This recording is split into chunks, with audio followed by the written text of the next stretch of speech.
Combien de fois tu as mis la main sur la poignée? Je parle pas d'une porte physique. Enfin, peut-être que si, au fond. Tu vois très bien de quoi je parle. Ce moment où tu sais, pas tu crois, pas tu soupçonnes, tu sais que quelque chose doit bouger.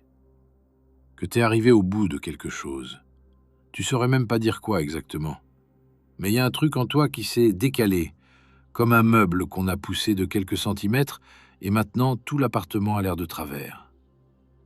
Et tu restes là, la main sur la poignée. Aujourd'hui, je veux qu'on parle de ce moment-là, du moment lui-même, de la poignée, du seuil, de cette zone impossible entre deux mondes où tu n'es déjà plus celui que tu étais, mais pas encore celui que tu vas devenir. Parce qu'on parle souvent du courage de changer. On parle du avant, la souffrance, le déclic, la prise de conscience. On parle du après, la transformation, le soulagement, la nouvelle vie. Mais personne ne parle de l'entre-deux, de ce couloir étroit, suffocant, où tu sais que tu dois avancer, mais où chaque cellule de ton corps te hurle de reculer. Et c'est normal que personne n'en parle, parce que c'est l'endroit le plus inconfortable qui existe. Le avant, au moins, tu le connais. Même s'il te fait mal, c'est un mal familier. Le après, tu peux l'imaginer, l'idéaliser, en faire un film dans ta tête. Mais le seuil, c'est le néant entre les deux. Et on n'aime pas le néant. On va y aller quand même. Je veux te raconter l'histoire de Margot. Margot avait 41 ans et un plan de vie qui tenait debout depuis 15 ans. Elle était architecte dans un cabinet à Lyon, mariée à Thomas depuis 11 ans, 2 enfants de 8 et 5 ans, un appartement dans le 3e arrondissement avec une terrasse où elle faisait pousser du basilic chaque été. De l'extérieur, c'était une vie réussie. Le genre de vie que tes parents pointent du doigt pour dire « Tu vois, elle a compris ». Et Margot le savait. Elle savait que sa vie était objectivement bonne. C'est d'ailleurs ce qui rendait tout tellement plus compliqué. Parce qu'il y avait quelque chose en elle. Rien de spectaculaire. Un bruit, sourd, constant, comme une fréquence basse dans une pièce. Tu la sens plus que tu l'entends. Et ce bruit disait, depuis environ 3 ans, pas avec des mots, mais avec des insomnies, des irritations inexpliquées, des moments où elle se retrouvait à fixer un mur pendant 10 minutes sans savoir pourquoi, ce bruit disait « Ce n'est plus ici ». Elle n'avait pas de nom pour ça. C'était pas de la dépression. Elle prenait du plaisir, elle riait avec ses enfants. Elle aimait dessiner ses plans le matin quand le bureau était vide et que ça sentait encore le café de la veille, froid, un peu rance, mélangé à l'odeur du papier calque.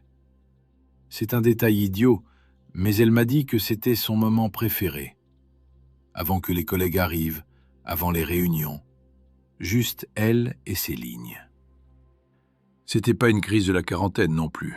Elle détestait ce terme, elle trouvait ça condescendant, comme si tout malaise après 40 ans pouvait être rangé dans une boîte avec une étiquette rassurante. C'était autre chose, quelque chose de plus, comment dire, de plus tectonique, comme quand les plaques sous la surface bougent avant un séisme. Tout est calme en surface, tout a l'air normal, mais en dessous, quelque chose se déplace, lentement, et rien ne pourra l'empêcher d'arriver à la surface. Margot savait ce qu'elle voulait, c'est ça le plus fou. Elle le savait depuis au moins 1 an. Elle voulait tout quitter, le cabinet, Lyon, la terrasse avec le basilic, et partir restaurer des bâtiments anciens dans le sud. Elle avait même repéré un village, un endroit à flanc de colline avec des maisons en pierre ocre qui tombaient en ruine depuis des décennies. Elle m'a montré les photos un jour. C'était objectivement moche. Des murs fissurés, des toits effondrés, de la végétation qui sortait par les fenêtres. Mais elle les regardait comme d'autres regardent des tableaux de maître. Elle voyait ce que ça pouvait devenir. Elle avait parlé à un artisan sur place, sous couvert de curiosité professionnelle. Un vieux maçon, René, qui restaurait des murs en pierre sèche depuis 40 ans. Elle m'a raconté qu'il avait des mains énormes, craquelées par la chaux, et qu'il lui avait dit en montrant un mur à moitié écroulé Vous voyez ça, mademoiselle? Il y a des gens qui voient un tas de pierres. Moi, je vois une maison qui attend. » Et Margot avait failli pleurer dans sa voiture en repartant. Pas de tristesse, de reconnaissance. Quelqu'un d'autre voyait les choses comme elle. Elle avait fait les calculs financiers 3 fois. C'était faisable, serré, mais faisable. Et Thomas aurait suivi. Il travaillait en remote. Il avait même dit un soir comme ça en passant, pendant qu'il épluchait des carottes, « C'est drôle les moments où les vraies phrases sortent. C'est jamais dans un cadre solennel, c'est toujours au milieu d'un geste banal. » Il avait dit, « Des fois je me demande si on est vraiment obligé de vivre ici. » Et Margot avait changé de sujet, immédiatement. Comme si entendre quelqu'un d'autre formuler ce qu'elle pensait rendait la chose trop réelle, trop proche, trop possible. Et c'est là que je veux m'arrêter. Parce que le problème de Margot n'est pas un problème de courage. Ce n'est pas un problème de ressources. Ce n'est même pas un problème de clarté. Elle sait exactement ce qu'elle veut. Elle sait que c'est possible. Elle sait que les gens autour d'elle suivraient. Son problème, c'est le seuil. Ce moment exact où tu passes de « je pourrais » à « je fais ». Ce pas, un seul, un minuscule, qui sépare la vie que tu vis de la vie qui t'attend. Et ce pas est le plus difficile que tu feras jamais. Il est même pas grand, c'est juste qu'il est irréversible, et qu'on est des créatures qui détestent l'irréversible. Tu connais ça? Peut-être pas avec les mêmes enjeux que Margot. Peut-être que pour toi, le seuil, c'est un truc beaucoup plus petit. Un appel que tu repousses. Un formulaire que tu as ouvert 15 fois sans le remplir. Un endroit où tu veux aller, mais tu trouves toujours une raison de remettre à la semaine prochaine. Le détail change, le mécanisme est le même. Et le mécanisme, il est vieux. Tellement vieux qu'on le retrouve dans toutes les civilisations, à toutes les époques, sous tous les formats. Il y a un anthropologue français qui s'appelle Arnold van Gennep, début du XXe siècle. Un type discret, pas du genre à chercher la lumière, qui a passé des années à étudier les rituels de passage dans des dizaines de cultures différentes, des tribus africaines aux villages européens, en passant par les peuples d'Océanie. Et il a trouvé un truc. Enfin, trouver, c'est un grand mot. Il a remarqué. Il a remarqué que tous ces rituels, qu'il s'agisse de la puberté, du mariage, de l'initiation d'un guerrier, ils avaient une espèce de structure commune. Bon, dit comme ça a l'air évident. Mais attends. D'abord, il y a toujours un moment où on te retire de ce que tu étais. On t'arrache à ton groupe. On t'enlève tes vêtements, ton nom. Parfois, on te rase la tête. Tu n'es plus ce que tu étais. Et ensuite, et c'est ça qui m'intéresse, il y a un milieu, un moment flottant, un moment où tu n'es plus rien. T'as plus ton ancien statut et t'as pas encore le nouveau. Van Gennep appelait ça le seuil, du latin limen, d'où le mot liminal. Et puis à un moment, tu es réintégré dans quelque chose de nouveau. Nouveau nom, nouveaux vêtements, nouvelle place. Ce qui me fascine, c'est pas la structure en elle-même, c'est que dans presque toutes ces cultures, le milieu, ce moment liminal, c'est le moment le plus dangereux. C'est là qu'on met l'initié seul dans la forêt, qu'on le fait jeûner, qu'on le confronte à sa peur. Et c'était pas pour le plaisir de faire souffrir le gamin, hein. C'est parce que ces cultures avaient compris, je sais pas comment, peut-être juste en observant pendant des siècles, que le passage lui-même est la partie la plus difficile. Le départ, bon, ok. L'arrivée, ça va. Mais ce qui se passe entre les deux, ça, c'est le vrai morceau. Et nous, dans notre monde moderne, on a supprimé les rituels. On a gardé les transitions. On change de travail, de ville, de relation, de vie. Mais on a supprimé tout le cadre qui les accompagnait. Plus de cérémonies, plus de communauté qui te porte pendant le passage, plus d'anciens qui te dit « c'est normal que tu aies peur, c'est normal que tu te sentes perdu, c'est la marge, ça va passer ». On te dit juste « fais ce qui te rend heureux, suis ta passion, change si ça ne te convient plus ». Comme si c'était simple. Comme si le seuil n'existait pas, comme si tu pouvais passer de l'ancien au nouveau en un clic, comme tu changes d'onglet sur un navigateur. Et quand tu restes bloqué sur le seuil, quand tu n'arrives pas à passer, on te colle des étiquettes. Procrastination, peur de l'échec, syndrome de l'imposteur, résistance au changement. Comme si c'était une défaillance, un bug dans ton logiciel, alors que c'est peut-être la chose la plus saine que tu puisses faire, reconnaître que le passage est immense et prendre le temps de t'y tenir avant de sauter. D'ailleurs, tiens, ça me fait penser à quelque chose. J'ai un ami, je vais l'appeler Antoine parce que c'est son vrai prénom et qu'il m'a dit que je pouvais, qui a vécu un seuil complètement différent de celui de Margot. Antoine, c'est pas un grand changement de vie spectaculaire. C'est un seuil minuscule, presque ridicule vu de l'extérieur. Antoine a 34 ans, il est développeur informatique et pendant 2 ans, il a voulu s'inscrire à un cours de poterie. Voilà, c'est tout. De la poterie. Pas quitter sa femme, pas changer de pays. De la poterie le mercredi soir. Et il n'arrivait pas à le faire. 2 ans.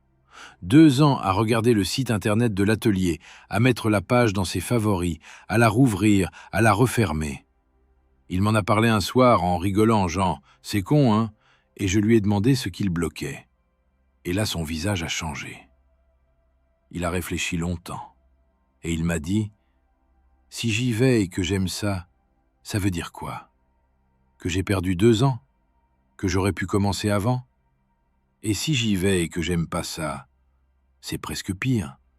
Parce que là, j'ai plus le fantasme. » J'ai trouvé ça... Bon, magnifique, c'est pas le mot. J'ai trouvé ça très vrai. Le seuil de Antoine, il n'était pas devant un grand changement. Il était devant la possibilité d'apprendre quelque chose de nouveau sur lui-même. Et ça, parfois, c'est plus effrayant que de tout plaquer. Il a fini par s'inscrire, au fait. Il est nul en poterie. Ses bols ressemblent à des cendriers. Mais il y va tous les mercredis et il dit que c'est le meilleur moment de sa semaine. Voilà, bon, je m'éloigne un peu.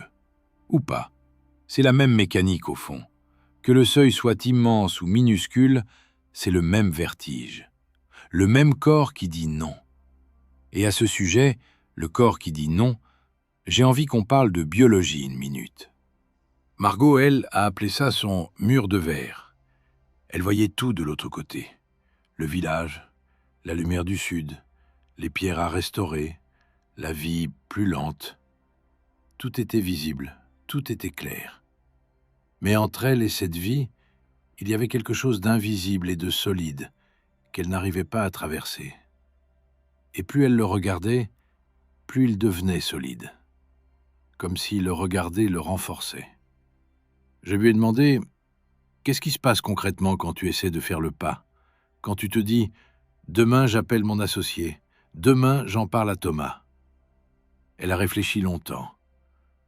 Et elle a dit « Mon corps dit non. » Pas sa tête. Sa tête disait oui depuis des mois. Son corps disait non. Des nausées le matin quand elle y pensait trop concrètement. Une espèce de lourdeur dans les jambes, comme si elle portait des bottes en plomb.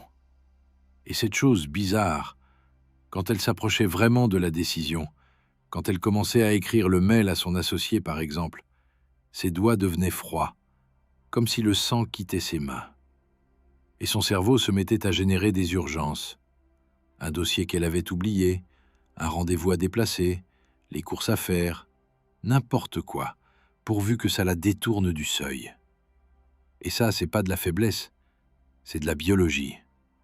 Ton corps a un système qui s'appelle l'homéostasie. C'est un mot compliqué, et les biologistes adorent les mots compliqués, c'est un peu leur hobby. Pour un principe simple, ton organisme fait tout pour maintenir son équilibre. Ta température doit rester autour de 37 degrés, ton pH sanguin dans une fourchette précise, ton rythme cardiaque dans une zone que ton corps considère comme normale, même si cette normalité a été ajustée par des années de stress et de mauvaises habitudes. L'homéostasie, c'est le gardien du statu quo. C'est le type à la porte du club qui regarde ta carte et qui dit « Non, toi tu restes dehors, on est complet. » Sauf que le club, c'est ta zone de confort. Et le type à la porte, c'est ton propre système nerveux. Et ce qui est à la fois malin et cruel, Du point de vue de l'évolution, c'est logique, mais du point de vue de toi qui essaies de changer de vie, c'est un cauchemar. C'est que ce système ne fait pas la différence entre un changement dangereux et un changement bénéfique. Pour ton corps, tout changement est une menace. Tout. Quitter un job que tu détestes? Menace. Commencer une activité physique qui va te faire du bien? Menace. Dire enfin la vérité à quelqu'un? Menace. Ton système homéostatique ne sait pas ce qui est bon pour toi. Il sait ce qui est familier. Et familier égale sûr dans le dictionnaire de tes cellules. Moi-même, je vais être honnête, j'ai vécu ça. Pas pour les mêmes raisons que Margot, mais il y a eu un moment dans ma vie, il y a quelques années, où je savais que je devais changer quelque chose. Je le savais. C'était limpide. Et chaque fois que j'essayais de m'y mettre, de faire le premier geste, mon corps trouvait un moyen de m'en empêcher. Pas de la peur consciente, juste une inertie, une mollesse bizarre, comme si mes muscles refusaient de coopérer avec ma tête. Et je me sentais idiot, parce que je savais ce que je voulais et je n'arrivais pas à le faire. C'est un sentiment terrible, ça, de savoir et de ne pas pouvoir. Alors quand Margot me racontait ses nausées et ses doigts froids, je comprenais, pas intellectuellement, dans le ventre. Et c'est là que ça devient intéressant. Parce qu'il y a un autre domaine de la science qui décrit exactement la même chose, mais à une échelle complètement différente. Un physicien belge, Ilya Prigogine. Prix Nobel de chimie en 1977. Un homme qui a passé sa vie à étudier ce qui se passe dans les systèmes quand ils sont poussés loin de leur équilibre. Et ce qu'il a trouvé est à la fois simple et déroutant. Quand un système est en équilibre, un corps, une société, un écosystème, une vie, il résiste au changement. Il absorbe les perturbations, il les intègre, il revient à son état stable. C'est l'homéostasie, à l'échelle du cosmos. Mais quand les perturbations deviennent trop fortes, quand le système est poussé trop loin de son point d'équilibre, quelque chose de bizarre se passe. Le système ne revient plus. Il ne peut plus. Il atteint un point que Prigogine appelait un point de bifurcation. À ce point de bifurcation, deux choses peuvent se passer. Soit le système s'effondre, soit il se réorganise spontanément en quelque chose de plus complexe, de plus adapté qu'avant. Et Prigogine a montré que cette réorganisation ne peut pas se produire sans le chaos qui la précède. Bon, dit autrement, sans le bazar, pas de renouveau. Le désordre, c'est ce qui rend le nouvel ordre possible. Le chaos que tu vis en ce moment, si tu le vis, n'est pas le signe que quelque chose va mal. C'est le signe que tu es au point de bifurcation. Que ton ancien système, ta façon de vivre, de penser, de te définir, est poussé trop loin de son équilibre pour revenir. Et que quelque chose de nouveau essaie d'émerger. Mais pour que ça émerge, il faut traverser le chaos. Il faut accepter le moment où plus rien ne tient, où l'ancien s'effondre et le nouveau n'est pas encore là. Ce moment qui dure parfois des semaines, des mois, et qui est le seuil. Joseph Campbell, un professeur américain qui a passé sa vie à lire des mythes, tous les mythes de toutes les cultures, a trouvé un motif qui revient partout. Il l'a appelé le voyage du héros. Et dans ce voyage, il y a un moment précis qui correspond exactement à ce dont on parle. Il l'a appelé le franchissement du seuil. C'est le moment où le héros quitte le monde ordinaire pour entrer dans le monde de l'aventure. Ulysse qui largue les amarres, Frodon qui franchit les limites de la comté, Luke Skywalker qui monte dans le vaisseau de Han Solo. Et dans chaque histoire, il y a un gardien du seuil. Une figure, un obstacle, une épreuve qui se tient exactement à la frontière et qui dit « Tu es sûr ?» Campbell a remarqué un détail subtil à propos de ces gardiens. Ils ne sont pas là pour empêcher le héros de passer. Ils sont là pour s'assurer qu'il est prêt. La différence est immense. Le gardien n'est pas ton ennemi. Le gardien est ton dernier test. Et souvent, et j'aime beaucoup cette idée, le gardien est le héros. C'est toi qui te tiens en travers de ton propre chemin. C'est ta propre peur, ta propre prudence, ton propre attachement au monde que tu connais, qui se dresse devant la porte et te dit « Pas encore, pas maintenant, tu n'es pas prêt ».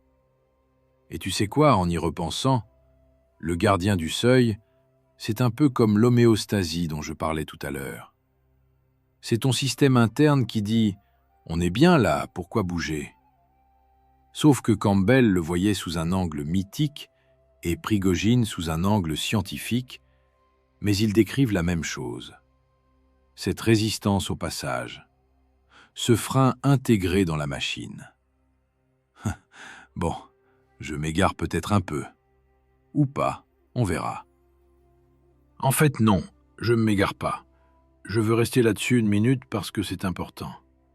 Il y a une chose que Campbell a remarquée dans ses mythes et que je trouve fascinant. Le héros ne décide presque jamais de partir en aventure de son plein gré. D'habitude, il est appelé. Il reçoit un appel, un message, une rencontre, une perte, un rêve. Et sa première réaction, dans une majorité écrasante des mythes, c'est de refuser. Campbell appelait ça « le refus de l'appel ». Le héros dit non. Il dit « pas moi ». Il dit « je ne suis pas la bonne personne ». Il dit « peut-être plus tard ». Il trouve des excuses. Il se réfugie dans le confort de ce qu'il connaît. Et ce n'est pas de la lâcheté, c'est pas exactement de la lucidité non plus. C'est une espèce de sagesse du corps, peut-être. Le héros sent, à un niveau qui précède les mots, que s'il accepte, il ne reviendra pas tel qu'il est parti. Et il a raison. Tu reconnais ça?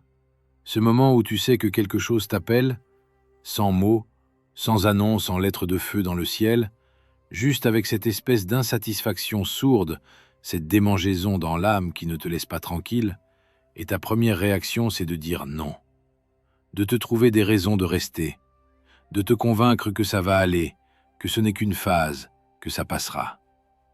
Sauf que ça ne passe pas. L'appel ne se fatigue pas. Il devient juste plus fort, plus insistant, plus impossible à ignorer, jusqu'au jour où refuser demande plus d'énergie que d'accepter. Et il y a un autre phénomène que j'observe chez les gens qui sont sur le seuil depuis longtemps, c'est que leur vie commence à se rétrécir. Pas d'un coup, progressivement. Ils prennent moins de risques, ils évitent les sujets qui comptent. Ils se replient sur des routines de plus en plus serrées, de plus en plus contrôlées, comme si en réduisant le périmètre de leur vie, ils pouvaient éviter le seuil. Mais le seuil ne bouge pas. C'est eux qui rétrécissent autour. J'ai vu ça chez des gens brillants, des gens pleins de talent, de vision, d'énergie, qui passent des années à tourner autour du seuil en faisant semblant qu'il n'est pas là, en construisant des vies de plus en plus petites pour ne pas avoir à confronter la question qui les attendait. Et un jour, 50 ans, 60, 70, ils se retournent et ils se demandent « Mais pourquoi j'ai pas ouvert cette porte quand elle était devant moi ?» Ce n'est pas un regret abstrait, c'est le genre de regret qui te mange de l'intérieur. Parce que tu ne peux pas blâmer les circonstances. La porte était là.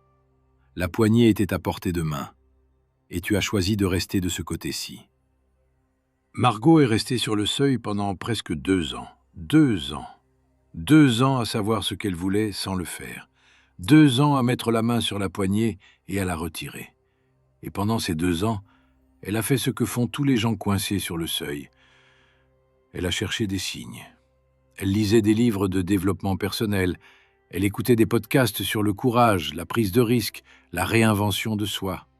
Elle attendait un signe extérieur, un licenciement, une maladie, un événement qui la forcerait à bouger, qui lui enlèverait le poids de la décision. Parce que si c'est le destin qui décide, tu n'as pas besoin de choisir. Et si tu n'as pas besoin de choisir, tu n'as pas besoin de te tenir sur le seuil. D'ailleurs, elle m'a raconté un épisode qui m'a marqué. Un soir, tard, elle regardait des documentaires sur des gens qui avaient tout quitté. des familles parties vivre sur un voilier, des cadres devenus bergers, ce genre de récit, et elle pleurait devant son écran. Thomas dormait, les enfants dormaient, et elle pleurait toute seule dans le salon, avec la lumière bleue de la télé sur le visage, en se disant « Pourquoi eux et pas moi? Qu'est-ce qu'ils ont que j'ai pas ?» Et la réponse, bien sûr, c'est rien. Ils n'avaient rien de plus. Ils avaient juste... Enfin, ils avaient fait le geste. C'est tout. Le même geste qu'elle pouvait faire. Et c'est ça qui la rendait malade. Pas l'impossibilité, la possibilité. Je vois ça tout le temps. Des gens qui attendent la permission de l'univers pour vivre leur vie. Qui attendent que les circonstances les poussent parce que sauter par soi-même de son propre chef sans que personne ne te force, c'est la chose qui nous effraie le plus. Et tu sais pourquoi? Parce que si tu sautes et que ça rate, tu ne peux blâmer personne. Ni le destin, ni les circonstances, ni les autres. Toi. Tu as choisi. Tu as ouvert la porte. Et ce qui attend de l'autre côté, c'est ta responsabilité. Kierkegaard, un philosophe danois du XIXe siècle, un type qui avait l'air perpétuellement inquiet, d'après les portraits, bon, après les portraits de philosophes au XIXe siècle, c'est rarement la grande fête non plus. Kierkegaard a décrit quelque chose qu'il appelait le saut de foi. Et contrairement à ce que beaucoup pensent, il ne parlait pas seulement de religion. Il parlait de cette capacité humaine à faire un pas sans savoir ce qui nous attend, à choisir sans avoir toutes les données, à avancer dans l'incertitude. Et le mot important, c'est saut. Un saut, genre tu sautes. Il n'y a rien de progressif là-dedans. Quelque chose de brusque, d'entier, de non négociable.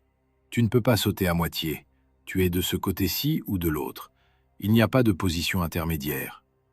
Kierkegaard disait, et là je simplifie parce que lire du Kierkegaard en version originale, c'est un exercice de patience que je souhaite à personne. Il disait que l'angoisse n'est pas le signe que tu vas mal.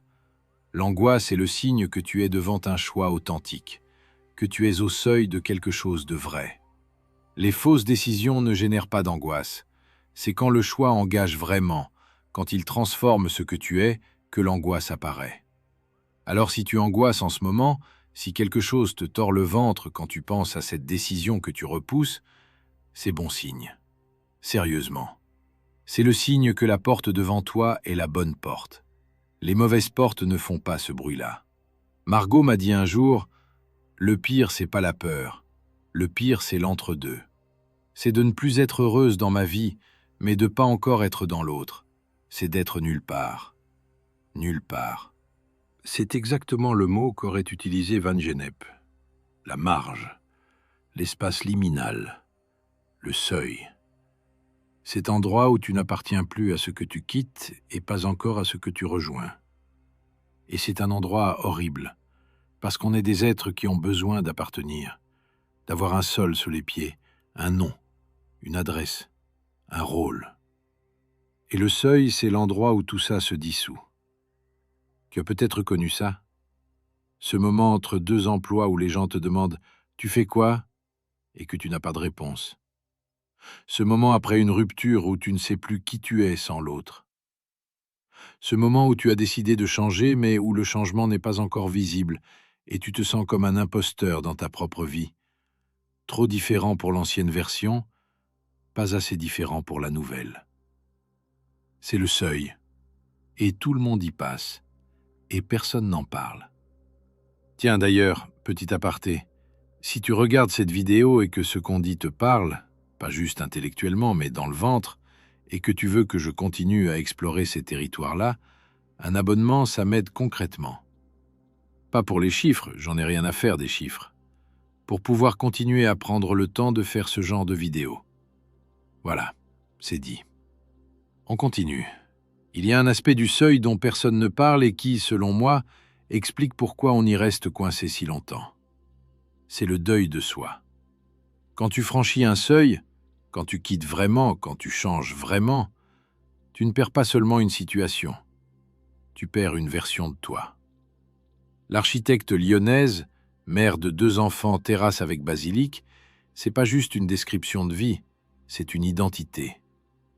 Et quitter cette vie, c'est tuer cette version de Margot.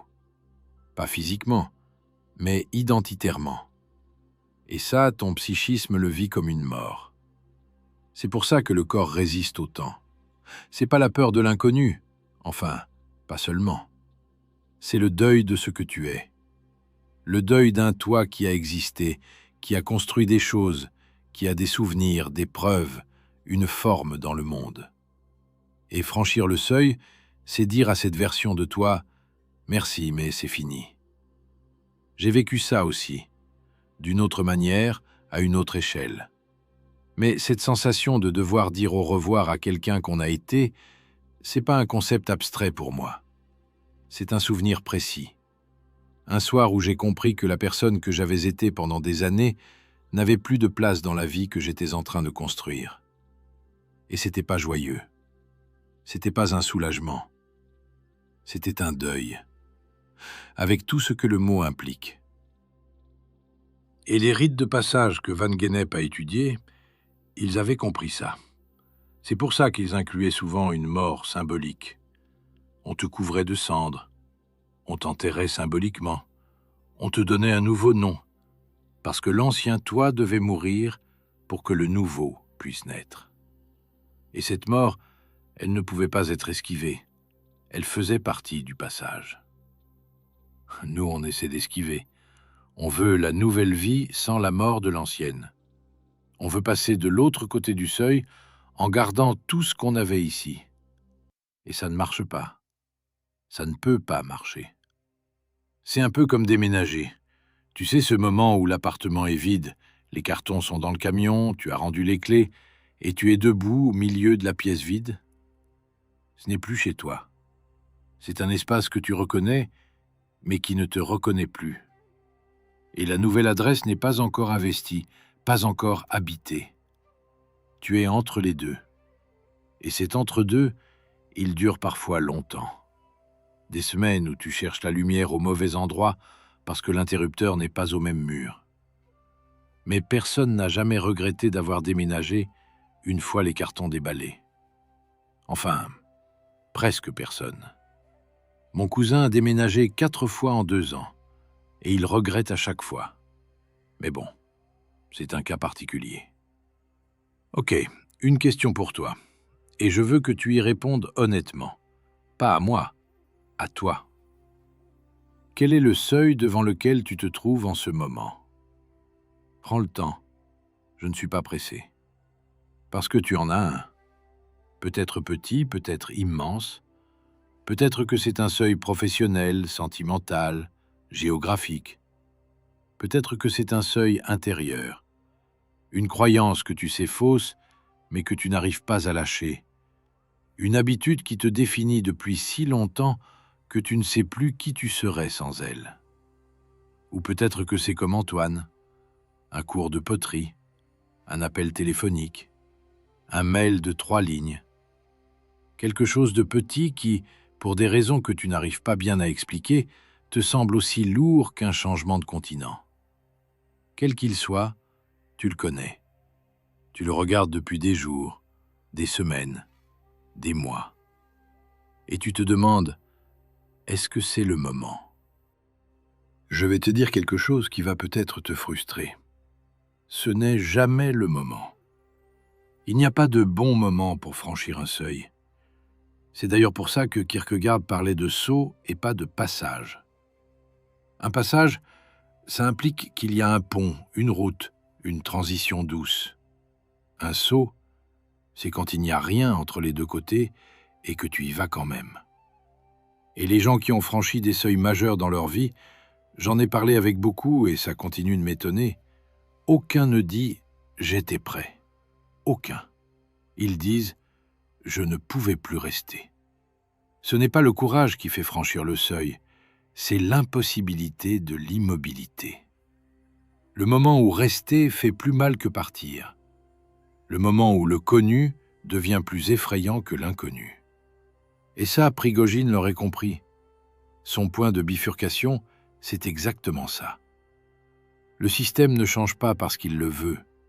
Il change parce qu'il ne peut plus ne pas changer.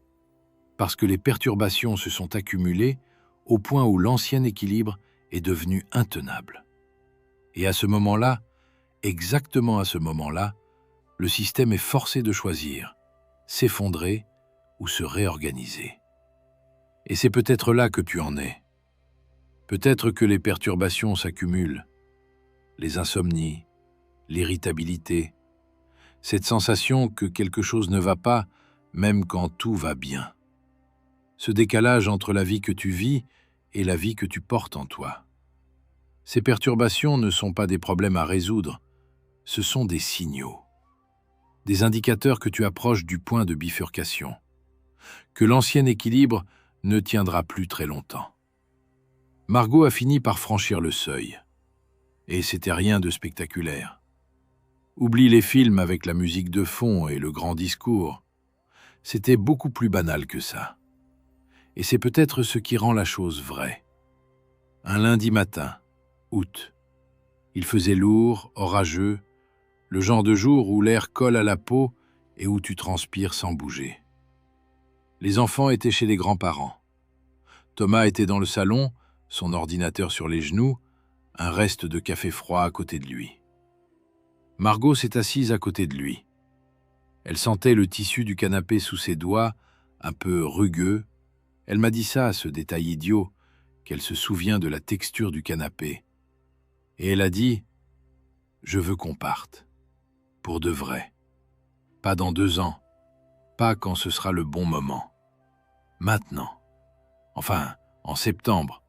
Mais la décision, c'est maintenant. » Et Thomas a levé les yeux de son écran et il a dit « D'accord. » C'est tout. D'accord. Un mot. Après 2 ans de seuil, de nausées, de mains retirées de la poignée, de nuits blanches et de signes cherchés partout, un mot. D'accord. Margot m'a raconté que dans la seconde qui a suivi ce « d'accord », elle a senti quelque chose de physique. Comme si une corde qu'elle portait en travers de la poitrine depuis 2 ans s'était relâchée d'un coup. Elle m'a dit « Je ne me suis pas senti soulagé, je me suis senti réel, comme si j'avais existé en transparence pendant 2 ans et que d'un coup j'étais opaque, solide, là. Et la suite n'a pas été facile. Je vais pas te mentir en te racontant que tout s'est mis en place comme par magie. Les premiers mois dans le Sud ont été durs. L'argent était serré. Les enfants ont eu du mal à s'adapter. La petite pleurait pour sa copine Léa pendant 3 semaines, tous les soirs. L'aîné disait qu'il détestait le village, qu'il voulait rentrer, qu'il n'avait pas d'amis. Et le premier chantier de restauration, la toiture d'une bergerie en pierre, s'est avéré 2 fois plus cher que prévu parce que la charpente était pourrie en dessous. Des moments où Margot s'est réveillée à 3 heures du matin en se demandant si elle n'avait pas fait la plus grosse erreur de sa vie. L'homéostasie, rappelle-toi, ton système résiste au changement, même après que tu as changé. Le gardien du seuil ne disparaît pas une fois la porte franchie. Il recule, il s'affaiblit, mais il continue de murmurer « Reviens, reviens à ce que tu connaissais ». Mais Margot ne pouvait plus revenir. Pas parce que c'était impossible physiquement, elle aurait pu récupérer son poste, son appartement, sa vie d'avant. Mais parce que l'ancienne Margot était morte. Celle qui pouvait vivre cette vie-là n'existait plus. Elle était restée sur le seuil, comme une peau abandonnée. Et c'est peut-être ça, la vraie loi du seuil. Tu ne franchis pas la porte. Tu deviens quelqu'un qui est de l'autre côté. Et l'ancien toi, celui qui avait peur, qui hésitait, qui cherchait des signes et des permissions, il reste de ce côté-ci. Il n'a pas été vaincu. Il a été dépassé, comme un vêtement devenu trop petit. Tu ne le jettes pas parce qu'il est mauvais, tu le laisses parce qu'il ne te va plus. J'ai longtemps cru que le courage, c'était de ne pas avoir peur, que les gens qui franchissent des seuils, les gens qui changent de vie, qui osent, qui sautent, c'étaient des gens différents, plus forts, plus solides, plus quelque chose. Et puis j'ai parlé à assez de ces gens pour comprendre que non. Ils avaient tous peur. Tous. La différence, c'est qu'à un moment, ils ont cessé de négocier avec la peur. Ils n'ont pas attendu qu'elle parte. Ils ont sauté avec elle. La main tremblante sur la poignée, le ventre noué, la voix qui tremble. Et quand même. Et c'est peut-être ça que Kierkegaard voulait dire parfois. Pas croire en quelque chose malgré l'absence de preuves, mais avancer malgré l'absence de garantie. Faire le pas sans savoir si le sol sera là. Bon, Je veux pas finir sur de la philosophie en l'air. Je veux finir sur quelque chose de concret. Parce que si tu es devant un seuil en ce moment, et tu l'es, sinon tu n'aurais pas écouté aussi longtemps. Il y a des choses pratiques que tu peux faire. La première, c'est de nommer le seuil, à voix haute. Pas dans ta tête. Dans ta tête, ça reste abstrait, ça reste négociable. Dis-le. Dis « Je veux quitter ce travail. Je veux dire à cette personne que c'est fini. Je veux déménager. Je veux m'inscrire à ce cours de poterie. » Dis-le à voix haute, même si tu es seul dans ta voiture. Le seuil devient réel quand tu le nommes. Avant, c'est un fantôme. La deuxième, c'est de poser un premier acte, pas le grand saut, un micro-acte. Margot, avant de parler à Thomas, a appelé un agent immobilier dans le village qu'elle avait repéré, juste pour demander des prix. C'est tout. Un coup de fil de 8 minutes. Mais ce coup de fil a changé quelque chose dans sa chimie interne. C'est devenu concret. C'est passé de « je pourrais » à « j'ai commencé ». On continue. Tu n'as pas besoin de sauter tout de suite. Mets juste un pied sur le seuil, pas les deux, un seul. Et regarde ce qui se passe. La troisième, et c'est peut-être la plus importante, accepte que le passage sera moche. Pas tragique, moche. Inconfortable, désordonné. Il y aura des jours où tu regretteras, des nuits où l'ancien toi te manquera, des moments où tu te diras « j'aurais dû rester ». C'est l'homéostasie. C'est le gardien du seuil qui fait son dernier round. Et c'est normal. Si le passage était confortable, tout le monde le ferait et ça n'aurait aucune valeur. Prigogine disait que les systèmes les plus vivants sont ceux qui sont les plus loin de l'équilibre. Les systèmes en équilibre parfait sont inertes, morts en un sens. C'est le déséquilibre qui crée le mouvement. C'est le chaos qui permet la réorganisation. Et toi, en ce moment, tu es peut-être loin de ton équilibre, très loin. Et c'est peut-être exactement là où tu dois être. Margot m'a envoyé un message il y a quelques mois. Elle restaure maintenant sa 3e bâtisse. Les enfants vont à l'école du village. L'aîné, celui qui voulait rentrer, il est devenu copain avec le fils du boulanger. Ils construisent des cabanes dans le bois derrière l'école. Thomas a trouvé un rythme. Et elle a écrit quelque chose qui m'a frappé. Le mur de verre n'a jamais existé. Il n'y avait rien entre moi et cette vie. Juste moi. Juste moi. C'est la loi du seuil. La porte que tu n'oses pas ouvrir n'est pas fermée. Elle ne l'a jamais été. C'est ta main qui hésite. Et un jour, tu pousseras. Tu seras même pas prêt. Tu auras encore peur. Les étoiles seront pas alignées. Mais tu pousseras quand même. Et de l'autre côté, il n'y aura pas de fanfare. Il n'y aura pas de récompense immédiate. Il y aura juste le début de quelque chose. Et le début, ça suffit. La prochaine fois que tu sentiras ta main sur la poignée, au lieu de la retirer, reste. Juste une seconde de plus que d'habitude. Et respire. Et peut-être que cette seconde-là sera celle qui change tout. Ou peut-être pas. Je ne vais pas te promettre un résultat. Les promesses, c'est pour les gens qui vendent quelque chose. Moi, je te dis juste, la porte est là. Et toi aussi. Après, bon, c'est toi qui vois.